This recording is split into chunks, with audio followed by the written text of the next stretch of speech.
الرحیم اہدنا الصراط المستقیم صدق اللہ العظیم۔ اللہ تبارک و تعالیٰ کے فضل و کرم سے آج سورہ کہف کے اختتام تک ہم نے سماعت کیا۔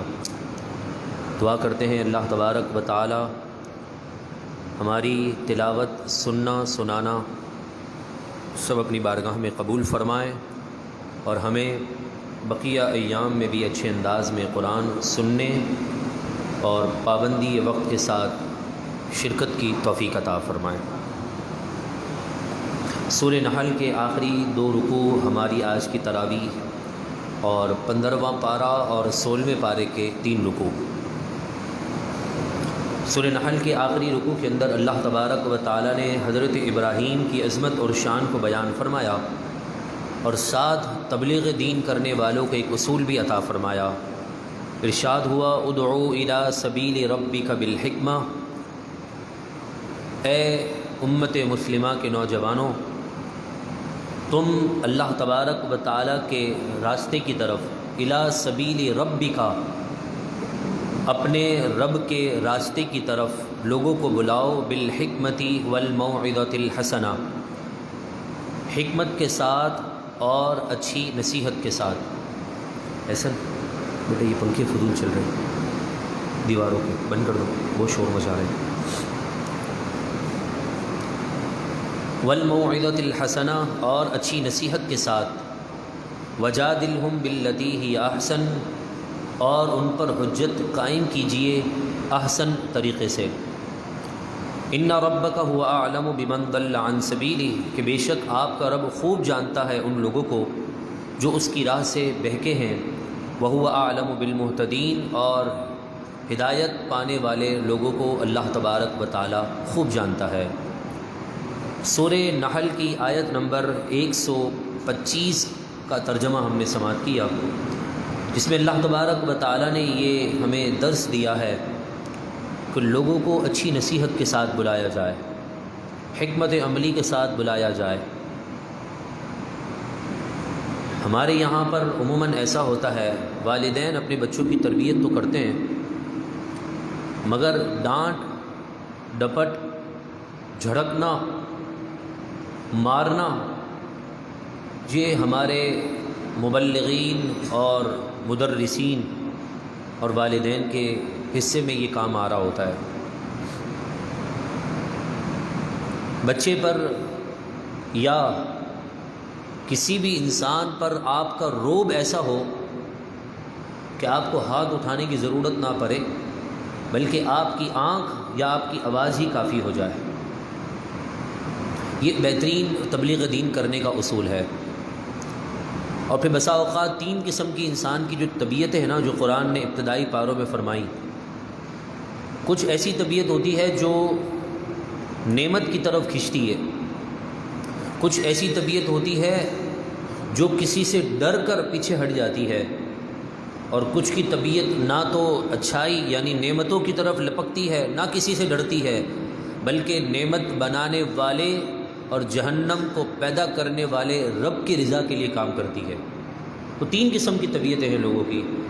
اگر آپ کے سامنے کوئی ایسا بندہ آ گیا کہ جو طبیعت کے اعتبار سے لالچی ہے، تو قرآن کہتا ہے کہ آپ حکمت عملی کا تقاضا یہ ہے کہ آپ اسے جنت کی نعمتوں کا تذکرہ کریں، اللہ تبارک و تعالیٰ کی رحمتوں کی باتیں بتائیں، تاکہ اس کا دل دین کی طرف راغب ہو جائے۔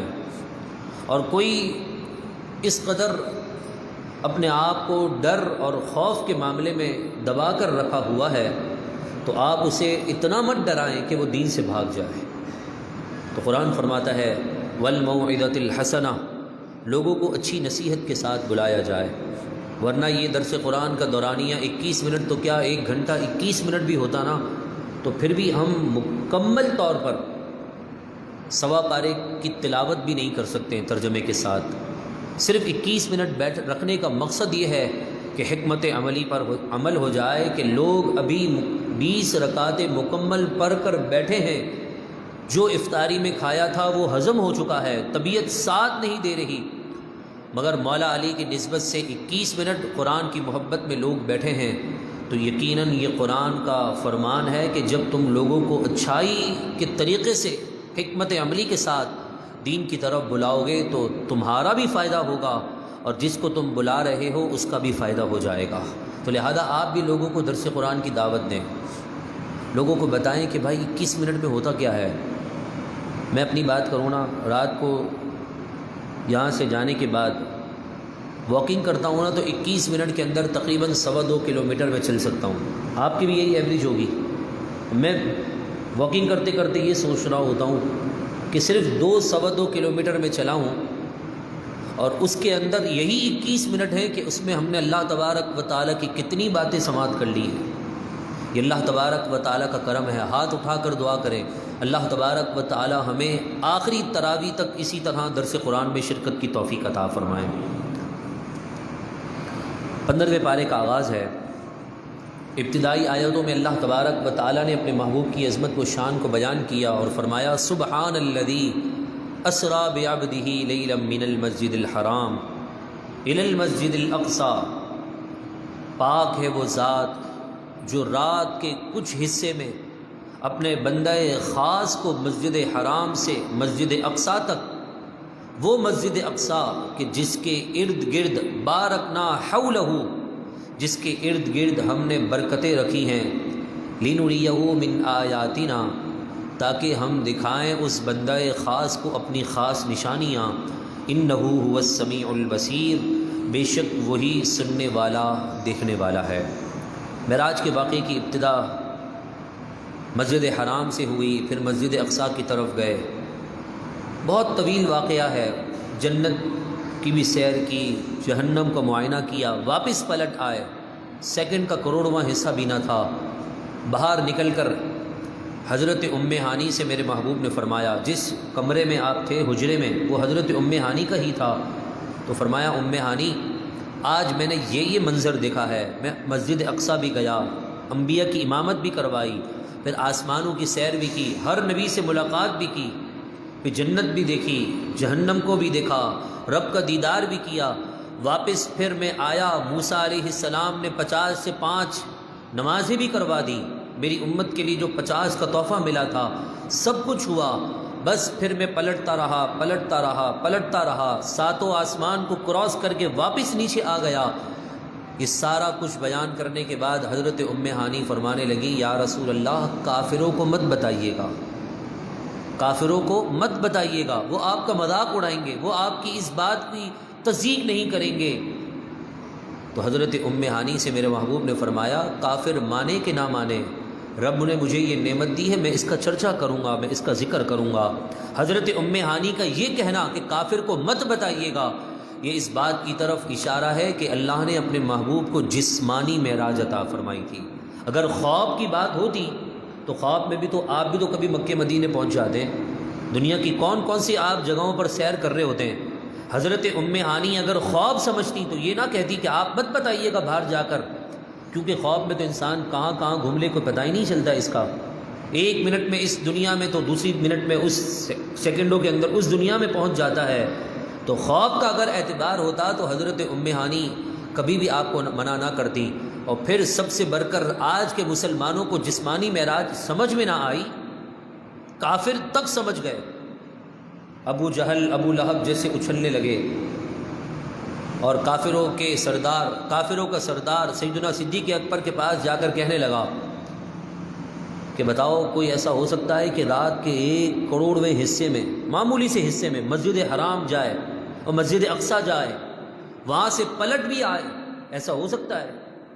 تو یہاں تو وہ زمانہ تو کوئی ہیلی کاپٹر کا یا راکٹ کا تو تھا نہیں، اور آج بھی اگر آپ مسجد حرام سے مسجد اقصی کی طرف جائیں، جتنا بھی جہاز آپ کا تیز ہو، پھر بھی آپ کا سیکنڈ کا حصہ نہیں لگے گا، آپ کو پھر بھی آپ کو کافی وقت لگے گا آنا جانا کرنے میں بھی۔ تو اب کافروں کے سرداروں نے شور مچانا شروع کر دیا۔ صدیق اکبر کے پاس ایک بدبخت پہنچ گیا اور کہنے لگا بتاؤ جی کبھی ایسا ہو سکتا ہے کہ بندہ راتوں رات مسجد حرام بھی جائے؟ نہ تو اس وقت راکٹ، نہ ہیلی کاپٹر، نہ جہاز، گھوڑے پر، اونٹوں پر سواریاں ہو رہی ہیں، مسجد حرام بھی جائے، مسجد حرام سے مسجد اقصی جائے، واپس بھی آ جائے، ایسا ہو سکتا ہے؟ صدیق اکبر کہتے ہیں کہا کس نے؟ بتاؤ تو صحیح کہا کس نے؟ کہا نہیں پہلے آپ یہ بتائیں کہ ہو سکتا ہے کہ نہیں. تو کہا کہ نہیں، یہ بتاؤ کہ کہا کس نے ہے. تو کافروں کا سردار کہنے لگا، کہنے والے آپ کے نبی، آپ کے دوست محمد ہیں صلی اللہ علیہ وسلم. صدیق اکبر نے گردن جھکا دی اور کہا اگر میرے محبوب اس سے بڑی بات بھی کہتے پھر بھی میں تسلیم کر لیتا، کیونکہ ہم نے اپنے رب کو بن دیکھے محبوب کی زبان مبارک سے صرف ایک مان لیا ہے، تو یہ تو کچھ بھی نہیں ہے میرے رب کے لیے. اور پھر گئے تو خود حضور نہ تھے بلکہ لے جایا گیا تھا. ایک ہوتا ہے سفر اور ایک ہوتا ہے سیر. شہر میں انسان وہاں بھی دیکھتا ہے، یہاں بھی دیکھتا ہے، وہاں بھی دیکھ رہا ہوتا ہے، چاروں طرف معائنہ کر رہا ہوتا ہے. سفر اور سیر کے اندر فرق ہے. سفر میں انسان تھک جاتا ہے، کیونکہ حدیث میں آیا نا، سفر عذاب کے ٹکڑوں میں سے ایک ٹکڑا ہے. لیکن سیر کرتے وقت انسان نہیں تھکتا ہے. اب یہاں سے آپ کشمیر کی سائڈ پہ چلے جائیں، آپ سفر نہیں کریں گے، آپ سیر کے لیے گئے، سیر و تفریح کے لیے، تو آپ سارے مناظر دیکھ رہے ہوں گے. جتنا آپ لمبا چلے جائیں، کم سوئیں، سفر پہ سفر کرتے جائیں، آگے ہی بڑھتے چلے جائیں، جسم میں تھکاوٹ محسوس نہیں ہوگی. کیوں؟ آپ نظارے کر رہے ہیں، دنیا کے ایک ایک حصے کو دیکھ رہے ہیں. تو اللہ تبارک و تعالیٰ نے اپنے محبوب کو سفر نہیں کروایا، سیر کروائی ہے. اور پھر سیر بھی اس رب نے کروائی، ایسے قادر اور مالک رب نے کروائی کہ شیطان بھی اس بات کو ماننے کے لیے تیار تھا. اور وہ بات کیا تھی کہ اگر رب چاہے تو پوری دنیا کو سوئی کے ناک سے نکال کر، کراس کر کے باہر نکال دے. میرا رب اس سے بھی بلند طاقت کا مالک ہے. تو سوئی کا نوک کہاں اور یہ رات کا حصہ کہاں؟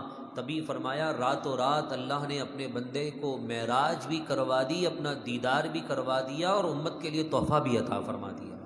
تو انہ هو السمیع البصیر، وہی خوب سننے والا، خوب جاننے والا ہے. پھر ماں باپ کی عظمت اور شان کو بیان کیا گیا اگلی ہی آیتوں میں، اور فرمایا کہ تمہارا رب تمہیں حکم دیتا ہے یہ کہ تم اللہ کے سوا کسی کی عبادت نہ کرو، اور والدین کے ساتھ حسن سلوک کرو. اما یبلغن عندک الکبر احدہما او کلاہما فلا تقل لہما اف، اگر وہ دونوں کو یا دونوں میں سے ایک بڑھاپے کو پہنچ جائیں تو ان کے سامنے اف نہ کہو. ولا تنہرہما وقل لہما قولا کریما، اور انہیں نہ جھڑکو اور ان کے ساتھ ادب سے بات کرو. میرے محبوب علیہ الصلاۃ والسلام کا ایک فرمان ملتا ہے، عقید جہاں صلی اللہ تعالیٰ علیہ وسلم نے فرمایا ماں باپ سے ایسے بات کرو جیسے ایک غلام اپنے مالک سے بات کرتا ہے. سمجھانے کے لیے شارحین نے مثال بیان کی کہ دنیا کا سب سے بڑا وزیر ہو کوئی، پوری دنیا کا بادشاہ ہو، اور اس کے مقابلے میں ایک چھوٹے سے ملک کے، چھوٹے سے شہر کے، چھوٹے سے حصے میں رہنے والا ایک جھاڑو نکالنے والا آدمی ہے. پوری دنیا کا بادشاہ اور پھر اس میں سے ایک شہر کی ایک گلی کا چھوٹا سا آدمی، کتنا فرق ہوگا. کہا جب ماں باپ سے بات کرو تو ایسے کرو جیسے تم سب سے نچلے درجے میں ہو اور تمہارے ماں باپ پوری دنیا کے بادشاہ بن چکے ہیں. کس قدر مقابلہ، کس قدر دوری ہے. میرے محبوب نے فرمایا ماں باپ سے ایسے انداز میں گفتگو کرنی چاہیے. ہمارے لوگ تو موبائل کی خاطر ماں باپ کو جھڑک دیتے ہیں، دوستوں کی خاطر ماں باپ کو جھڑک دیتے ہیں. حالانکہ اللہ تبارک و تعالیٰ نے ماں اور باپ جیسی ایسی عظیم نعمت دی ہے، اس کا مقابل کچھ بھی نہیں ہے. دنیا کی ہر نعمت کا آپ کو مقابل مل جائے گا. امام غزالی رحمۃ اللہ تعالیٰ علیہ فرماتے ہیں ماں باپ کو ستانے والا شخص نا اس وقت تک مرتا نہیں ہے جب تک دنیا میں اپنی سزا نہ کاٹ لیتا ہے. مگر کچھ لوگوں کے والدین بچوں کے ساتھ بڑی زیادتی کرتے ہیں. پھر وہ ایک الگ ٹاپک ہے، مگر بات چلی ہے تو میں آپ کو اشارتاً ایک گفتگو کر دیتا ہوں. اور زیادتی اس انداز میں کرتے ہیں کہ اپنے بچے کو تو ایکسیپٹ کرتے ہیں، اپنی بیٹی کو تو بیٹی سمجھتے ہیں، لیکن آنے والی لڑکی کو اپنی بیٹی نہیں سمجھتے. یہ ہر گھر کی کہانی ہے. میری بیٹی سکھی رہے، چین سے رہے. آنے والی بچی کو ہم ماسی سمجھ کر پورا دن اس سے کام کروا رہے ہوتے ہیں. رات 12 بجے سے سحری کی تیاری شروع ہوتی ہے تو دوپہر میں شام کو جا کر 5-6 بجے بلکہ دسترخوان پر بھی افطاری کے وقت کام کرنے والی خواتین موجود نہیں ہوتی، صرف جینٹس حضرات بیٹھے ہوئے ہوتے ہیں۔ یہ ہمارے یہاں پر کب یہ معاملہ ٹھیک ہوگا؟ صرف دنیا دار لوگوں کے گھروں میں نہیں، دیندار لوگوں کے گھروں میں بھی ایسا ہی معاملہ ہے۔ اگر آپ یہ چاہتے ہیں کہ آپ کی بیٹی اپنے سسرال میں سکھی رہے، خوش رہے، تو آپ وہی کردار اپنی بہو کے ساتھ بھی کریں، تب جا کر سسرال میں آپ کی بیٹی کو بھی راحت نصیب ہو جائے گی۔ کیونکہ آپ جو بیج بوئیں گے نا، وہی پھل آپ کو دیکھنے کو ملے گا۔ ہو نہیں سکتا یہ کہ آپ آم کی گٹھلی زمین میں دبائیں اور پھر آپ یہ تصور کریں کہ جو ہے وہ سیب نکل جائے، یا آپ کوئی کڑوا پھل کے دانے دبا دیں اور یہ خیال کریں کہ میٹھے آم نکلنا شروع ہو جائیں۔ ایسا ممکن نہیں ہے۔ لہذا آنے والی بچی کو بھی اپنی بیٹی سمجھیں۔ اور ہمارے معاشرے میں تو زمانہ جاہلیت کی رسم و رواج اتنی عام ہو چکی ہیں، اتنی عام ہو چکی ہیں کہ بیٹی کو تو ہم کوئی بہو کو تو ہم کسی خاطر میں لاتے ہی نہیں ہیں۔ اللہ اکبر۔ اور پھر اگر وہ آنے والی بچی نصیب سے پے در پہ لڑکیاں جننا شروع کر دے، پیدا کرنا شروع کر دے، اس کے ہاتھ میں تو ہے نہیں، تو پھر سسرال والوں کا کیا معاملہ ہوتا ہے وہ تو آپ بہتر ہی جانتے ہیں۔ کیونکہ یہ راتیں اور یہ باتیں جو ہے نا ہماری اصلاح کے لیے ہوتی ہیں۔ اگر کسی کو الفاظ میرے سخت لگ رہے ہیں تو دوائی کا اثر بھی تو سخت کڑوا ہوتا ہے نا، اور تاثیر اس کی میٹھی ہوتی ہے۔ ہمیں بدلنا ہوگا، ہمیں معزز بھیکاری نہیں بننا۔ وہ تو معزز بھیکاری ہے کہ جو شادی کے موقع پر بھی اپنے بچے کے سسرال والوں سے اتنی بڑی لسٹ تیار کر کے دے دیتے ہیں کہ یہ دے دینا، جہیز میں یہ لے آنا، یہ لے آنا، اور پھر بچی لے آئے تو اس سے دباتے رہتے ہیں، یہ نہیں دیا تھا، ویسا نہیں دیا تھا، فلانی کمپنی کا سوٹ نہیں دیا تھا، بہترین گل احمد الکرم کا باقی تھا، وہاں سے دے دیتے۔ یہ ہمارے معاشرے سے کب گندگیاں دور ہوں گی؟ غوث اعظم رضی اللہ تعالیٰ عنہ کے دن آج 11 رمضان ان کے نسبت تھی۔ غوث اعظم کے تقریباً کوئی روایت کے مطابق 10 سے 11 بیٹے تھے، اس سے بھی کئی زیادہ روایت میں آتا ہے۔ غوث اعظم کی سیرت میں کہیں نہیں ملتا کہ حضور غوث اعظم رضی اللہ تعالیٰ عنہ نے اپنے بچوں کے سسرال والوں سے جہیز مانگا ہو، ان کو دبایا ہو، بلکہ یہ سارا معاملہ تو مرد پر ہونا چاہیے کہ مرد آنے والی کی جو ہے عزت اور تعظیم اس انداز میں کرے کہ کسی نے اپنا کلیجہ نکال کر آپ کو دے دیا ہے۔ یہ ذرا سوچے تو صحیح۔ اور پھر کل کو آپ بھی بچی والے ہوں گے، آپ کے بھی بچے ہوں گے، آپ کی بھی بچیاں ہوں گی، پھر جو آپ نے کیا ہوگا نا آپ کی آنکھوں کے سامنے، وہ آپ کی بچیوں کے سامنے جو ہے سامنے آئے گا، اور پھر آپ نے کسی کی بدعا دی ہوگی، اس بدعا کا نتیجہ آپ کی بچی کو بھگتنا پڑے گا۔ دعا کرتے ہیں اللہ تبارک و تعالی ہم سب کو والدین کا ادب عطا فرمائیں، اور والدین کے ادب کے ساتھ ساتھ رب العالمین ہمیں ان باتوں پر بھی غور کرنے کی توفیق عطا فرمائیں۔ سورہ کہف کا آغاز ہے، اور سورہ کہف بہت ہی بابرکت سورت ہے۔ جمعۃ المبارک کے دن اس کو پڑھنے کی عادت بنانی چاہیے کہ میرے محبوب علیہ الصلاۃ والسلام کی پیاری سنتوں میں سے ایک سنت یہ بھی ہے کہ جمعے کے دن آپ سورہ یاسین شریف، سورہ جمعہ اور سورہ کہف کی تلاوت کرتے، کہ روایت میں آتا ہے جو شخص سورہ کہف کی تلاوت جمعے کے دن کر لیتا ہے پورا ہفتہ آفتوں اور بلاؤں سے، پریشانیوں سے نجات میں رہتا ہے۔ بمشکل آدھے پارے اور ایک آدھ کچھ رکوع کی صورت ہے، 15ویں پارے کے آدھے کے بعد سے شروع ہوتی ہے، فوراً بعد سے نہیں، ایک رکوع کے بعد سے، اور 16ویں پارے کے 3 رکوع تک جاتی ہے۔ تو اس کے اندر بے شمار واقعات بیان ہیں۔ کہف ایک غار کا نام ہے، اور اس میں جا کر کچھ اللہ کے مقربین نے آرام فرمایا تھا، صرف اس غرض سے کہ وہ اپنا ایمان ظالم بادشاہ کے ہاتھوں ضائع نہ کریں، ایمان محفوظ رکھنے کی نیت سے وہ کافی افراد غار میں جا کر چھپ گئے، اور جب چھپ گئے اللہ تبارک و تعالیٰ نے ان پر موت طاری کر دی۔ 100 سال کے عرصے کے بعد تقریباً اللہ تبارک و تعالیٰ نے انہیں پھر زندہ کیا۔ وہ آپس میں باتیں کرنے لگے، بتاؤ تو صحیح کہ ہم کتنا سوئے ہیں؟ تو کسی نے کہا کہ ہو سکتا ہے کہ ہم کچھ ہی دیر سوئے ہوں، کیونکہ وہ سوئے تھے صبح سورج جیسے ہی طلوع ہوا، چاش کے وقت ان کی آنکھ لگی تھی، اور جب ان کی آنکھ کھلی تو مغرب کا وقت قریب تھا، سورج غروب ہو رہا تھا۔ تو ایک نے کہا لبثنا یوما او بعد یوم، ہم یہاں ٹھہرے ہوں گے ایک دن یا بس اس سے بھی کم۔ قال ربکم اعلم بما لبثتم، قالوا ربکم اعلم بما لبثتم، انہوں نے کہا تمہارا رب خوب جانتا ہے کہ تم یہاں پر کتنے دن ٹھہرے رہے۔ پھر اللہ تبارک و تعالیٰ نے ان کی عظمت اور شان لوگوں پر ظاہر کی، ڈر ڈر کر یہ باہر نکلے کہ اب انہیں بھوک سی محسوس ہونے لگی، تو انہوں نے کسی کو کہا کہ جاؤ یہ سکے لے کر جاؤ، بازار سے کچھ سامان لے کر آؤ۔ جب بازار سے سامان لے کر وہ شخص بازار گیا تو دیکھا تو سب کچھ بدل گیا ہے۔ ظالم بادشاہ کافر یہودی تھا، مسلمانوں کو دباتا تھا، اب یہاں تو معاملہ ہی الٹ ہے۔ کافر جو تھا اب یہاں تو ہر طرف اسلام ہی اسلام، مسلمان ہی مسلمان ہیں۔ بڑا پریشان ہوا، ایک دکان پر گیا، اس نے سکے دیے تو کہا یہ تو 100 سال پرانے سکے ہیں۔ بڑا پریشان ہوا، ابھی تو ہم گئے تھے اور ابھی باہر نکلے، 100 سال یہ کیسے ہو گیا؟ بادشاہ تک یہ بات پہنچ گئی۔ بادشاہ اس وقت کا بادشاہ بڑا عادل تھا، بادشاہ نے ان سے ملاقات کی اور پھر ان کے ساتھ جب یہ 100 سال پہلے غار کی طرف جا رہے تھے نا تو ایک کتا ان کے پیچھے آ گیا تھا جو بھونک رہا تھا۔ تو اللہ والوں نے کہا کہ ہم تو بھائی اللہ کے خاص بندے ہیں، تم ہم پر کیا بھونک رہے ہو؟ تو اللہ تبارک و تعالیٰ نے اس کتے کو بولنے کی زبان دی اور اس نے کہا کہ میں اللہ والوں پر نہیں بھونک رہا، میں تم سے محبت کرتا ہوں، اس لیے تم مجھے بھی اپنے ساتھ لے جاؤ۔ قرآن اس کے بارے میں فرماتا ہے کہ ہاں جی سیقولون ثلاثۃ رابعهم کلبهم، ان قریب لوگ ان کی تعداد کے بارے میں کہیں گے کہ وہ 3 تھے اور چوتھا ان کا کتا تھا۔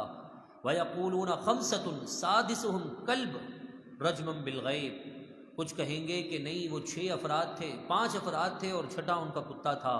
الغرض تعداد حقیقتاً اللہ ہی کو معلوم ہے، مگر قرآن مجید فرقان حمید نے اس کتے کے بیٹھنے کے انداز کو بھی ذکر کیا کہ وہ کس انداز میں وَكَلْبُهُمْ بَاسِطٌ ذِرَاعِهِ بِالْوَسِيدِ، اللہ والوں کے دربار کے باہر اگر کتا بھی ان سے محبت کر لے تو قرآن میں اس کی باتوں کا ذکر آ جاتا ہے۔ مجھے بتائیے آج اشرف المخلوقات انسان کو اللہ کے مقربین کی عظمت کا پتہ نہ چلا؟ رسول اللہ کے زمانے سے پہلے کے ولیوں کی شان یہ ہے کہ ان سے اگر کتا محبت کرے تو قرآن ان کے بیٹھنے کی انداز کو بھی بیان کر دے، تو پھر اگر ہم اللہ والوں سے اور اللہ کے مقربین سے پیار کریں گے تو رب کتنا بڑا مقام عطا فرمائے گا۔ تو اصحاب کہف کا یہ واقعہ ہمیں یہ درس دے رہا ہے کہ اولیاء کی سیرت، اولیاء کی عظمت اور اولیاء سے محبت یہ مسلمان کے لیے ضروری ہے۔ پھر اللہ تبارک و تعالیٰ نے اس بادشاہ کو یہ سمجھ دی کہ اس نے لَنَتَّخِذَنَّ عَلَيْهِمْ مَسْجِدًا، کہ ان قریب ہم ان کے غار کے قریب عالی شان مسجد بنائیں گے تاکہ سال میں لوگ ایک بار آ کر اس غار کی زیارت کریں، اس کی زیارت کر کے دل میں اور دماغ میں سکون محسوس کریں اور تبرکات شریف سے وہ فیض حاصل کریں۔ اس بادشاہ کی بھی یہی سوچ تھی کہ قرآن بھی فرما رہا ہے کہ تبرکات سے اللہ تبارک و تعالی مسلمانوں کو فائدہ پہنچاتا ہے۔ اللہ تبارک و تعالی سے دعا ہے رب العالمین اصحاب کہف کے اس واقعے کی برکت سے ہماری نسلوں میں بھی اولیاء اللہ سے محبت کرنے والے ہمیشہ تا صبح قیامت پیدا فرما دے، اور صحابہ اہل بیت جتنے بھی اسلام کے دشمن ہیں رب العالمین سب سے ہمیں دور رہنے والی پیاری زندگی عطا فرمائیں۔ گفتگو کے دوران کوئی بات کوئی جملہ جس سے توبہ لازم ہو رب کائنات معاف فرمائے، میرا اور آپ کا حامی و ناصر ہو۔ وما علینا الا البلاغ المبین۔ تقریباً 2 منٹ تاخیر سے درس ختم ہوا ہے، اس کے لیے میں معذرت چاہتا ہوں۔